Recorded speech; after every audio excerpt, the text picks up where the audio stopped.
Students, स्वागत है आपका आपके अपने चैनल एमजीएम करियर इंस्टीट्यूट में। जैसा कि आपको पता है, आज का जो हमारा टॉपिक है वो है जनरल ऑर्गेनिक केमिस्ट्री, जिसके अंदर हम बात करने वाले हैं टोटोमेरिज्म की। क्लियर? तो जो टोटोमेरिज्म है, उस टॉपिक को स्टार्ट करने से पहले अगर आपने हमारे चैनल को सब्सक्राइब नहीं किया है तो अभी सब्सक्राइब कर दें और बेल आइकन को प्रेस करना ना भूलें, ताकि आपको हमारे डेली लाइव लेक्चर्स का नोटिफिकेशन सबसे पहले मिले और आप अपनी स्टडी को कंटिन्यू रख पाएं। तो आज का जो टॉपिक है वो स्टार्ट करते हैं हम tautomerism. Tautomerism is a part of isomerism, but आप इसे तब तक नहीं समझ सकते जब तक आपको जनरल ऑर्गेनिक केमिस्ट्री से रिलेटेड सारी चीजें ना आ जाए। तो अब जैसे कि हम जनरल ऑर्गेनिक केमिस्ट्री के पूरे तरीके से उसको कंप्लीट कर चुके हैं, तो आज का जो टॉपिक ले रहे हैं हम वो ले रहे हैं टोटोमेरिज्म, जो कि आइसोमेरिज्म का लास्ट टॉपिक बाकी था। तो चलिए, क्या होता है टोटोमेरिज्म? तो टोटोमेरिज्म की जो डेफिनेशन है वो है ऑसिलेशन ऑफ H प्लस। कहने का मतलब प्रोटॉन का ऑसिलेशन बिटवीन टू एटम्स। अगर दो एटम के बीच में किसका ऑसिलेशन हो जाता है? प्रोटॉन का H प्लस का, तो उसे क्या कहा जाएगा? टोटोमेरिज्म कहा जाएगा। कैसे हुई शुरुआत टोटोमेरिज्म की? तो चलिए देखते हैं। एक्चुअल में क्या था स्टूडेंट्स, दो साइंटिस्ट थे। कौन कौन से थे दो साइंटिस्ट? एक था फ्रैंकलैंड। क्या था? फ्रैंकलैंड। और एक था डुप्पा। क्या था? एक डुप्पा। दोनों बहुत अच्छे दोस्त थे। दोनों बहुत अच्छे दोस्त थे। अब दोनों दोस्त क्या, दोनों दोस्त इतने अच्छे थे कि एक दूसरी जगह घूमने चला गया और एक दूसरी जगह घूमने चला गया। अब जैसे ही घूमने गया तो इन्होंने क्या देखा कि इन दोनों को एक एक सरप्राइजेस, कहने का मतलब इन दोनों को एक एक चीज मिली। क्या चीज मिली? इन दोनों को मिली C6H10O3। जहां पर भी गए ये दोनों घूमने, वहां इनको क्या मिली कि C6H10O3। हम समझ लेते हैं कि एक समुद्र के किनारे, कहने का मतलब गोवा की तरफ गए हुए थे, जहां पर इनको क्या मिला? C6H10O3 मिला। ठीक। अब फ्रैंकलिन ने डुप्पा को कॉल किया कि देखो मित्र, मुझे कुछ मिला है। तो डुप्पा ने भी उसको कहा, देखो भाई, मुझे भी कुछ मिला है। तो उन्होंने कहा अच्छा। तो चलिए, फिर क्या किया इन्होंने? इस कंपाउंड को ले गए लेबोरेटरी के अंदर और दोनों ने अपने अपने तरीकों से रिसर्च स्टार्ट कर दी। तो जैसे ही फ्रैंकलिन ने रिसर्च करी तो फ्रैंकलिन ने कहा कि देखो, मुझे तो कुछ ऐसा कंपाउंड मिला है। तो इसने क्या किया? अपना कंपाउंड ड्रॉ कर दिया अकॉर्डिंग टू दिस रिसर्च। तो इसने ऐसा कंपाउंड बना दिया। डुप्पा ने कहा कि देखो, मुझे भी मिला तो कुछ ऐसा ही है। तो इसने कहा कि बट मुझे थोड़ा सा ऐसा मिला है। मुझे क्या मिला है? थोड़ा सा ऐसा मिला है। तो देखो ध्यान से, क्या ये आपको नजर आ रहे हैं? एक फ्रैंकलिन ने बनाया है, एक डुप्पा ने बनाया है। अब इन्होंने कहा कि अगर दोनों एक ही कंपाउंड है, दोनों का मॉलिक्यूलर फॉर्मूला एकदम सेम है, तो फिर दो अलग अलग डिफरेंट कंपाउंड कैसे हो सकते हैं? तो इन्होंने इसके ऊपर क्या किया? रिसर्च किया। क्या रिसर्च किया? इन्होंने रिसर्च में पाया कि यहाँ का जो हाइड्रोजन होता है, यहाँ का जो हाइड्रोजन होता है वो यहाँ से उठ के कहाँ चला गया? यहाँ पर चला गया। और यहाँ का जो डबल बॉन्ड है वो कहाँ पर आ गया? यहाँ पर आ गया। जैसे ऐसे हुआ इस कंपाउंड के अंदर, ऑटोमेटिकली ये वाली फॉर्म आ गई। बोलो आई कि नहीं आई? आई। इस फॉर्म को कहा गया क्या? कीटो, क्योंकि इसके अंदर कीटोन भी आ रहा था। बोलो आ रहा था कि नहीं आ रहा था? और इस फॉर्म को कहा गया इनॉल। क्या कहा गया इसको? इनॉल, क्योंकि इसके अंदर डबल बॉन्ड और OH, मतलब इन प्लस ऑल दोनों आ रहे थे। इसके अलावा हम इस कंपाउंड के थ्रू एस्टर का टेस्ट भी लगा सकते हैं। बोलो लगा सकते हैं, ये लगा सकते हैं। एस्टर भी आ रहा है। तो कहने का मतलब यहाँ पर हमें किस किस का पॉजिटिव टेस्ट मिला? हमें मिला पॉजिटिव टेस्ट ऑफ एल्कोहल, हमें मिला पॉजिटिव टेस्ट ऑफ कीटोन, हमें मिला पॉजिटिव टेस्ट ऑफ एस्टर। इन तीनों के हमें यहां पर क्या मिले? पॉजिटिव टेस्ट मिले। अब क्या देखा दोनों ने कि दोनों का कंपाउंड तो सेम है, पर दोनों जो है वो डिफरेंट डिफरेंट स्ट्रक्चर बना रहे हैं। क्लियर? एक कैसा बना रहा है? एक कीटो फॉर्म में, एक इनॉल फॉर्म में है। तो कहने का मतलब ये दोनों स्ट्रक्चर जो होते हैं ये इंट्रा कन्वर्टेबल होते हैं। क्या होते हैं ये? Intra convertible. इन्हें टोटोमर्स कहा जाता है। इन दोनों के बीच में क्या होता है? डायनामिक इक्विलिब्रियम, क्योंकि ये वाला इसमें कन्वर्ट हो सकता है और ये वाला इसमें कन्वर्ट हो सकता है। ये दोनों एक दूसरे में इंट्रा कन्वर्टेबल हैं, इसलिए डायनेमिक इक्विलिब्रियम। जब ये दोनों इक्विलिब्रियम में हैं, एक दूसरे में कन्वर्ट हो सकते हैं, तो क्या इन्हें सेपरेट कर पाना आसान है? नहीं है। इन्हें रूम टेम्परेचर पे तो सेपरेट ही नहीं किया जा सकता। चलिए और आगे बढ़ते हैं। क्या क्या होते हैं टोटोमेरिज्म के टाइप्स?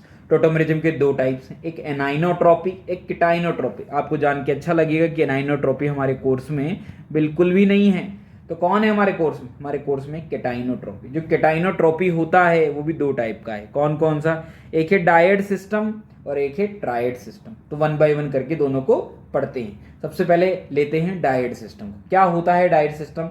व्हेन एटम ऑसिलेट, कौन सा atom? Proton H plus oscillate between 1 to 2 and 2 to 1, या से 1 से 2 चला जाए या 1 से 2 चला जाए, 2 से 1 आ जाए। इस सिस्टम को क्या कहा जाता है? Dyad system. और अच्छे से क्लियर करेंगे हम किसके थ्रू? एग्जाम्पल के थ्रू। चलिए बात करते हैं कि मैंने यहाँ पे ले लिया है HCN। क्या ले लिया है मैंने? HCN। Clear.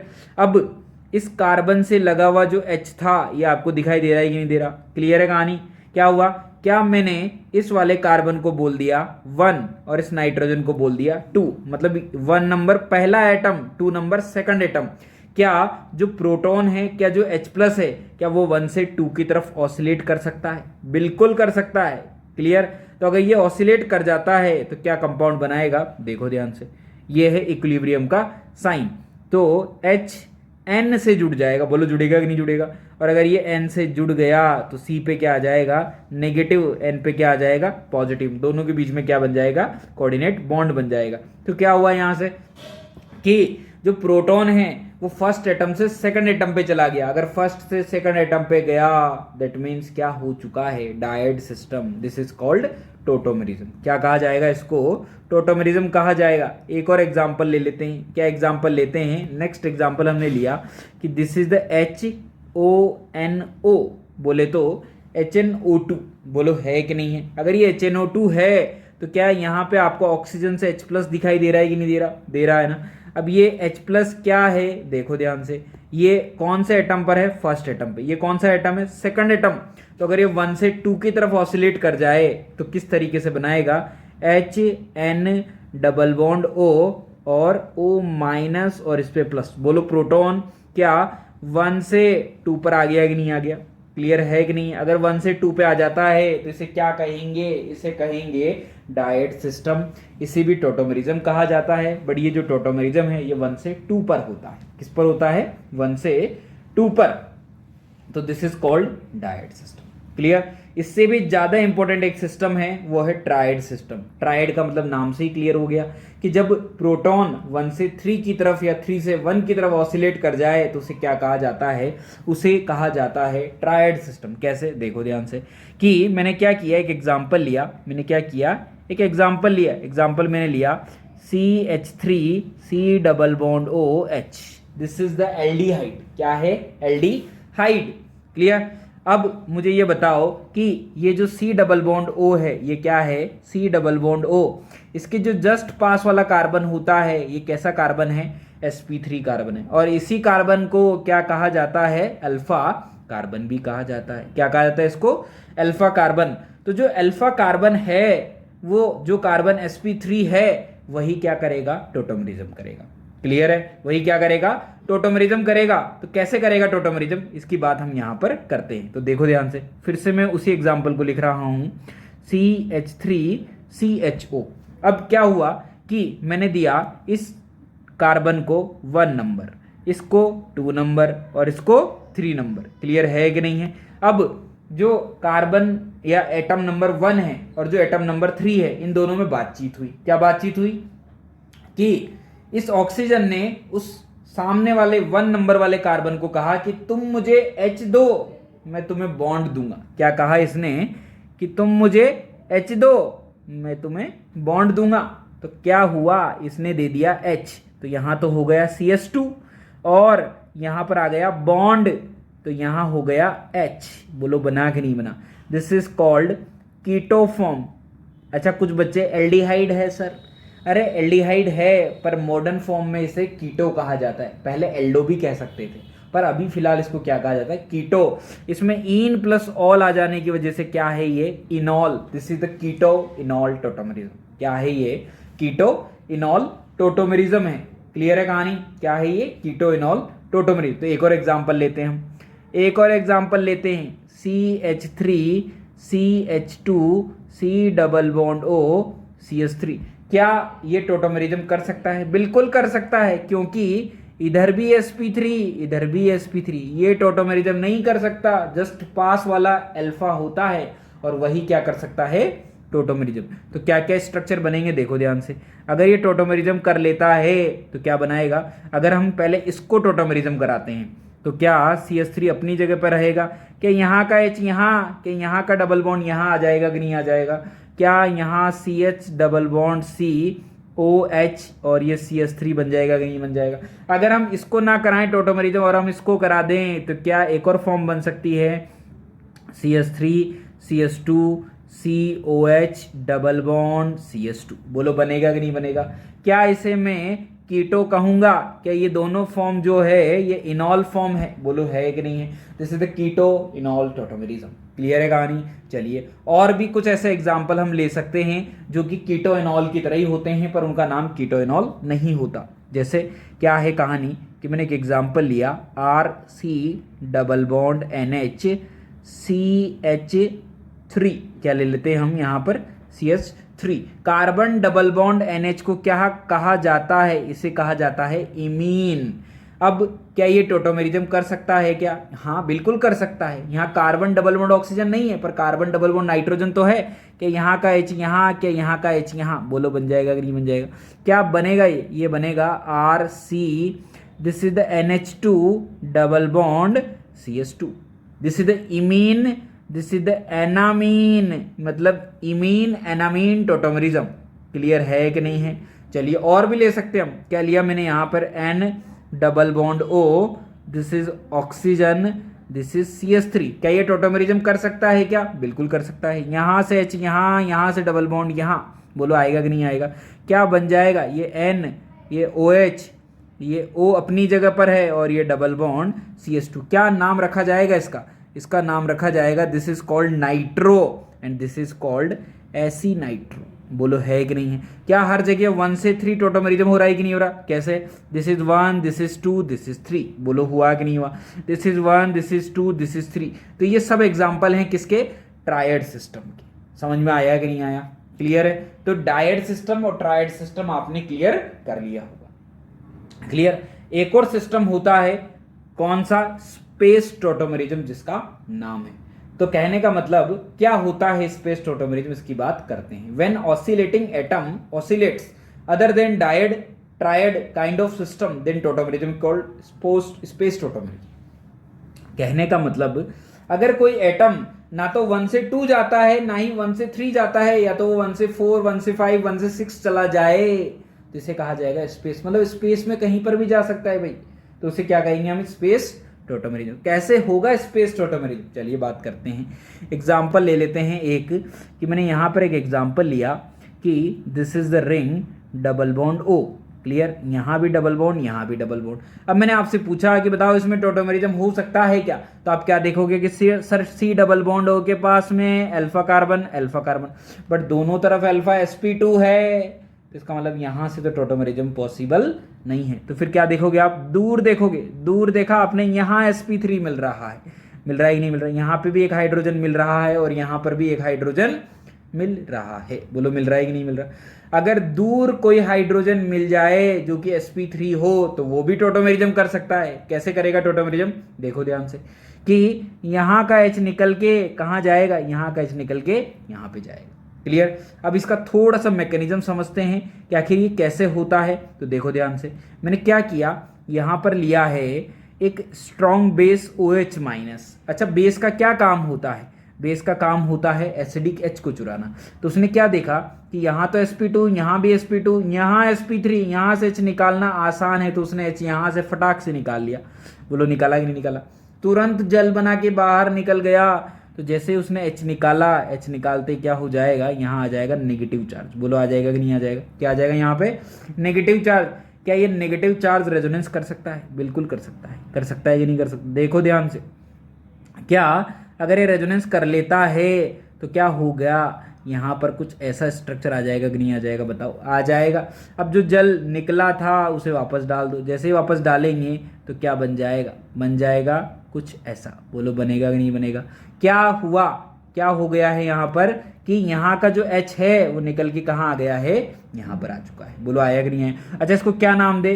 This is the one, क्या नाम दे इसको भाई? This is the one.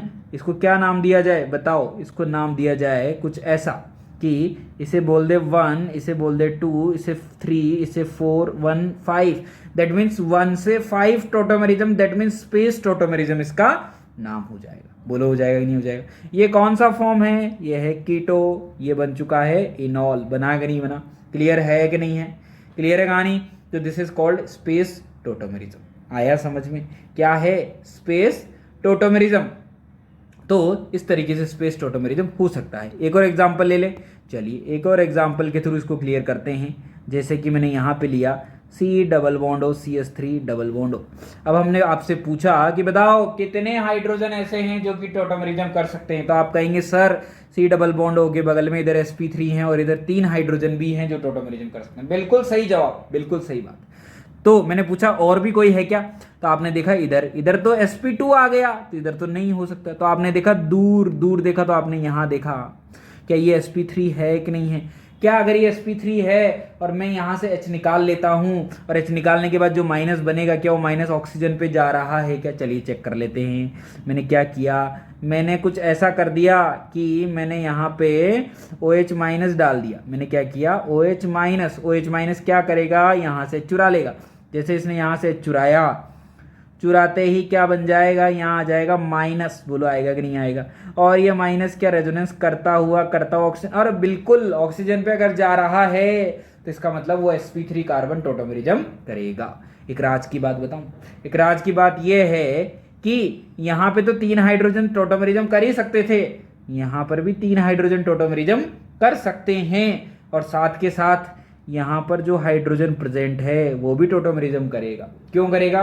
क्योंकि वो भी एक टाइम पे नेगेटिव बन रहा है। देखो ध्यान से, sp3 बन रहा है कि नहीं बन रहा है? जैसे ये बॉन्ड शिफ्ट होगा तो बीच में ये भी माइनस बनेगा कि नहीं बनेगा? अगर ये माइनस बनेगा तो मतलब ये भी sp3 बनेगा और यहाँ पर प्रेजेंट हाइड्रोजन टोटोमेरिज्म कर सकता है।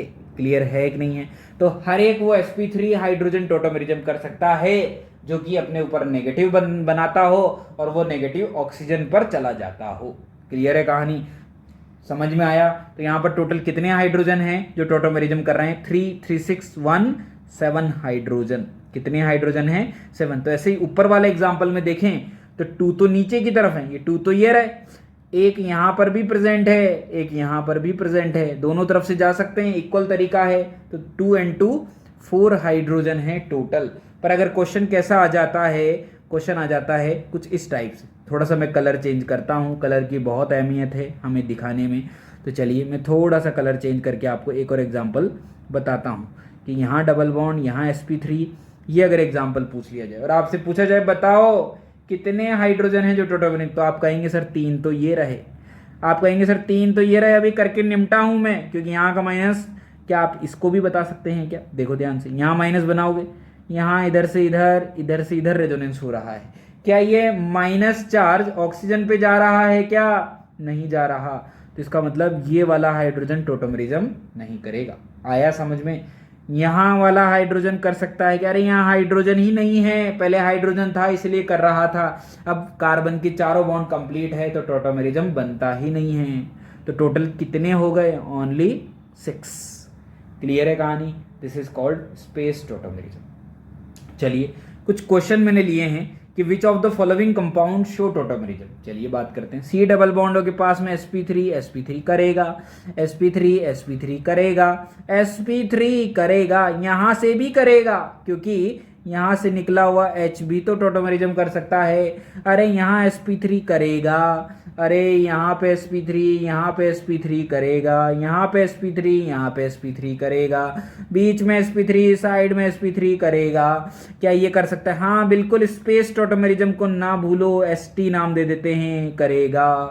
क्या ये कर सकता है? क्या? अरे बिल्कुल, नाइट्रोजन यहाँ से तो नहीं कर सकता पर यहाँ से तो हाइड्रोजन यहाँ आ सकता है तो ये भी करेगा। अरे नाइट्रो sp3 कार्बन, बोलो करेगा कि नहीं करेगा? बिल्कुल करेगा। ये नहीं कर सकता। C डबल बॉन्ड sp2 दूर भी sp2 नहीं करेगा। अगर दूर तक भी sp3 नहीं आया तो फिर नहीं कर सकता। C डबल बॉन्ड O के बगल में sp3 नहीं है, दूर तक नहीं है भाई, तो नहीं कर सकता। क्लियर है कहानी। तो इस तरीके से क्वेश्चंस को हमें सॉल्व करना है। नेक्स्ट जो टॉपिक आता है हमारा टोटोमेरिज्म के अंदर वो है परसेंटेज इनॉल कंटेंट। कहने का मतलब इनॉल कंटेंट का मतलब किसमें इनॉल का परसेंटेज ज्यादा है, ये हमें निकालना है। और कैसे निकालेंगे ये भी मैं बताऊंगा। तो अगर आपको परसेंटेज इनॉल चेक करना है तो आपको क्या चेक करना पड़ेगा, एरोमेटिक इन नेचर। मतलब कोई भी कंपाउंड जो कीटो फॉर्म है और जिसका इनॉल फॉर्म अगर एरोमेटिक बन जाता है, क्या बन जाता है, इनॉल फॉर्म एरोमेटिक बन जाता है। मतलब कुछ ऐसा बन जाए, देखो ध्यान से, ये इनॉल है कि नहीं है, इन प्लस ऑल इनॉल, और एरोमेटिक भी है कि नहीं है, एरोमेटिक, तो मतलब ये इनॉल परसेंटेज ज्यादा हो जाएगा। 5 और 6 मेंबर चिलेशन, अगर 5 और 6 मेंबर में रेजोनेंस होने लग जाए तो वो भी बढ़ जाएगा। एक्सटेंडेड कॉन्जुगेशन हो जाए तो वो भी बढ़ जाएगा। चलिए समझाते हैं धीरे धीरे। एग्जाम्पल नंबर 1, क्वेश्चन नंबर 1 मैंने यहाँ पर लिया हुआ है, तो देखो ध्यान से। क्या ये टोटोमेरिज्म कर सकता है? क्या बिल्कुल कर सकता है। यहाँ पर sp3 है कि नहीं है? अभी फिलहाल ये कौन सा फॉर्म है, कीटो। ये टोटोमेरिज्म अगर कर लेता है तो क्या बनाएगा ये, यहाँ का हाइड्रोजन यहाँ पर आ जाएगा, बोलो आएगा कि नहीं है, डबल बॉन्ड OH और यहाँ पे डबल बॉन्ड। ये क्या है, कीटो। ये क्या है, इनॉल, बोलो है कि नहीं है। क्या इसका जो इनॉल है, क्या इसका जो इनॉल है, क्या वो एरोमेटिक है कि नहीं है? अगर इसका इनॉल एरोमेटिक है तो क्या हो गया, इनॉल परसेंटेज किसका ज़्यादा होगा, इनॉल परसेंटेज बढ़ जाएगा। तो कहने का मतलब इन जनरली क्या बात करें, इन जनरली क्या कहते हैं कि keto is more stable than enol. Clear? क्योंकि carbon oxygen bond, carbon double bond carbon से ज्यादा स्ट्रॉन्ग माना जाता है, इस वजह से कीटो फॉर्म ज्यादा स्टेबल होता है इनॉल फॉर्म से इन जनरली। पर इनॉल फॉर्म भी स्टेबल हो सकता है, कब, जब या तो एरोमेटिक कैरेक्टर आ जाए। जैसे इसमें एरोमेटिक कैरेक्टर आ गए कि नहीं आ गए, तो यहाँ पर 99.99% इनॉल ज्यादा स्टेबल है कंपेरेटिवली कीटो से। कीटो कम स्टेबल है, ज्यादा स्टेबल कौन है, इनॉल। तो इन जनरली तो कीटो ज्यादा स्टेबल है, पर इनॉल स्टेबल हो सकता है ऐसी कंडीशन में। और आगे बढ़ो, अगला एग्जाम्पल लिया मैंने कि ये दिख रहा होगा आपको, ये क्या टोटोमेरिज्म कर सकता है, बिल्कुल यहाँ का sp3 हाइड्रोजन टोटोमेरिज्म कर सकता है। अगर ये इधर की तरफ से टोटोमेरिज्म करता है तो यहाँ डबल बॉन्ड, यहाँ डबल बॉन्ड, यहाँ OH, बोलो बन जाएगा कि नहीं बन जाएगा। अरे ध्यान से देखो, क्या इनॉल एरोमेटिक बन गया कि नहीं बन गया। तो दिस इज 99.9% स्टेबल है। तो अगर आप इन दोनों में से पूछा जाए कि इन दोनों में से कौन ज्यादा स्टेबल है, तो आप किसको ज्यादा बताओगे, enol is more stable than keto. Same condition इसके लिए भी है। और आगे बढ़ो, क्या अगला दिख रहा है आपको क्वेश्चन, क्या इसके अंदर आपको ये sp3 कार्बन नजर आ रहा है कि नहीं आ रहा, बिल्कुल आ रहा है। तो टोटोमेरिज्म कर सकता है कि नहीं कर सकता, क्या कहेगा इसको, तुम मुझे H दो मैं तुम्हें बॉन्ड दूंगा। क्या कहेगा भाई, तुम मुझे H दो मैं तुम्हें बॉन्ड दूंगा। तो इसने क्या किया, इधर तो बॉन्ड आ गया, यहाँ double bond O as it is है और यहाँ H आ गया, बोलो आया कि नहीं आया। क्या ये इनॉल बन गया कि नहीं बन गया। क्या इसके बीच में H बॉन्डिंग होती हुई नजर आ रही है कि नहीं आ रही, आ रही है। तो अगर H बॉन्डिंग नजर आ रही है तो ध्यान से देखो, 1 2 3 4 5 एंड 6 मेंबर, क्या है, 6 मेंबर चिलेशन आपको नजर आ गया होगा। क्या नजर आ गया होगा, 6 मेंबर चिलेशन। जैसा कि मैंने कहा था कि अगर 5 और 6 मेंबर चिलेशन हो जाता है तो परसेंटेज इनॉल बढ़ जाएगा। तो यहाँ पर इसका कितना परसेंटेज होगा, लगभग 76% ये स्टेबल होता है, जबकि ये ओनली 24% स्टेबल रहता है। तो ज्यादा अच्छा कौन हुआ, इनॉल। क्लियर है कहानी। तो इनॉल कब कब स्टेबल हो सकता है, जब या तो क्या हो जाए, उसके अंदर चिलेशन आ जाए, दैट मीन्स हाइड्रोजन बॉन्डिंग हो जाए, या फिर वो एरोमेटिक हो जाए। और आगे बढ़े, अगले एग्जाम्पल में अगर मैं इसका क्या बना लेता हूँ, इनॉल बना लेता हूँ, तो इसका इनॉल कहाँ से बन सकता है, यहाँ से भी बन सकता है, यहाँ से भी बन सकता है। कैसे बनेगा, देखो ध्यान से। अगर मैंने बनाया इसका इनॉल, तो इधर O, इधर डबल बॉन्ड, इधर H, OH इधर आ गया, और ये double bond as it is है। अब ध्यान से देखो, क्या ये इनॉल बन गया कि नहीं बन गया, क्या यहाँ हाइड्रोजन बॉन्डिंग हो गई कि नहीं हो गई, क्या ये 1, क्या ये 2, क्या ये 3, क्या ये 4, क्या ये 5 मेंबर चिलेशन नजर आ रहा है कि नहीं आ रहा है, बोलो आ रहा है ना। अगर 5 मेंबर चिलेशन है, मतलब enol is more stable than keto, बोलो बन गया कि नहीं बन गया। क्लियर है कहानी। तो इन क्वेश्चन को करना बहुत आसान है। चलिए कुछ क्वेश्चंस मैंने लिखे हुए हैं right the correct order of percentage इनॉल of following compound, जो कि एग्जाम के अंदर आपको देखने को मिल जाएंगे। तो आपको 3 कंपाउंड दिए हैं, इन तीनों में से किसका इनॉल परसेंटेज ज्यादा होगा ये आपको बताना है। तो चलिए 1 बाय 1 चेक करते हैं। क्या इससे बनने वाला इनॉल एरोमेटिक है? तो सबसे अच्छा तो यही होगा, तो सी सबसे अच्छा हो जाएगा। अरे यहाँ पर ये डबल बॉन्ड है कि नहीं है, क्या यहाँ पे भी ये माइनस है कि नहीं है, तो ये भी प्लस एम कर रहा है और ये भी नेगेटिव बना रहा है। क्या इस नेगेटिव को इस डबल बॉन्ड इस प्लस एम या प्लस आर की वजह से अनस्टेबिलिटी मिलेगी कि नहीं मिलेगी? क्या यहाँ बनने वाला नेगेटिव प्लस आर या प्लस एम की वजह से थोड़ा सा अनस्टेबल होगा कि नहीं होगा? होगा ना, क्योंकि इधर से भी कॉन्जुगेशन इधर से भी कॉन्जुगेशन, मतलब 2 साइडेड है। तो कहने का मतलब ऑक्सीजन दोनों को इतना आसानी से कैप्चर नहीं कर सकता। तो कहने का मतलब ये जो डबल बॉन्ड आ रहा है ये उस नेगेटिव चार्ज को थोड़ा सा अनस्टेबल कर रहा है। अगर ये अनस्टेबल कर रहा है तो वो इनॉल क्यों बनना चाहेगा? नहीं बनना चाहेगा। तो इसका मतलब इनॉल परसेंटेज क्या हो जाएगा? कम हो जाएगा। तो ज्यादा किसका होगा? सी के बाद ए के बाद बी। क्लियर है कहानी? चलिए क्वेश्चन नंबर 2, क्या इधर से भी इधर से भी दोनों तरफ से टोटोमेरिज्म कर सकते हैं? क्या इसमें भी इधर से भी दोनों तरफ से कर सकते हैं?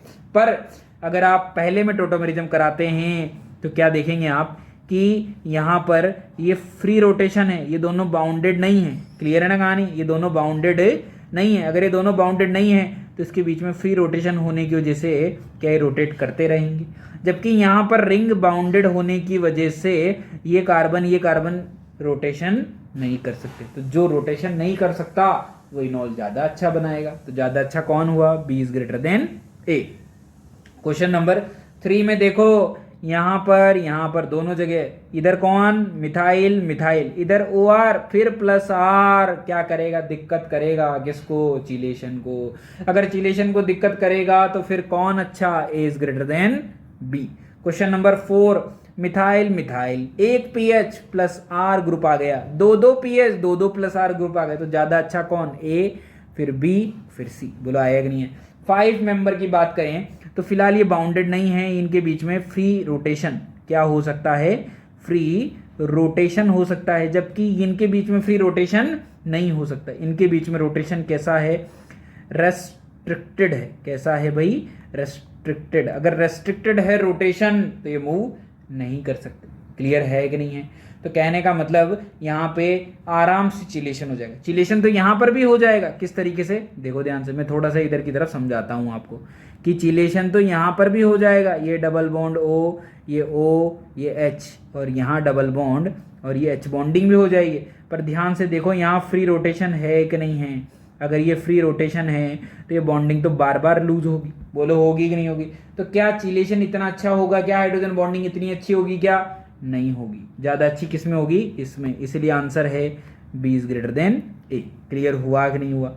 आया समझ में? क्लियर है कहानी? तो इस तरीके से हमने जो टोटोमेरिज्म है उसके इनॉल कंटेंट को पूरी तरीके से कवर कर लिया है।